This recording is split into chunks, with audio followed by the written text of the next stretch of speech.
ওই ভাই dairy milk আছে ভাই? ডেইরি মিল্ক আছে তো। দেন তো ভাই একটা ডেইরি মিল্ক। কো ডেইরি মিল্ক? আপনার চিরা চিরা লাগে ভাই। এই মি আপনি দাঁড়ান দাঁড়ান দাঁড়ান দাঁড়ান। ওদিনকা ভিক্ষুকের টাকা লয়ে পলাইছিলেন না? ওই মি আপনারে চিনেন ভাই? উইছে এক নাম্বার বাটপার ভাই। উই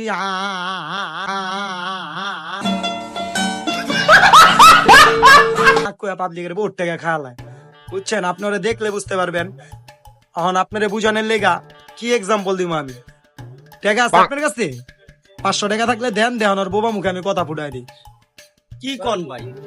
ওই বাটপার, এটা আমি বিশ্বাস করি না। আপনি যদি 7-8 পানি নিচে যে কোন জায়গায় বাট পারে তাও আমি বিশ্বাস করি না ভাই। বোবা একটা মানুষ আপনার টাকা লয়ে খেয়াল লইছেন, কেক লইবেন, কেকের টাকা নেমে বোবার টাকাটা লইছেন, এই কাজটা ঠিক করছেন আপনি? কি ভাই আপনি যাচাই করতে চান? তাহলে দেন, আপনি 500 দেন, অন আমি যাচাই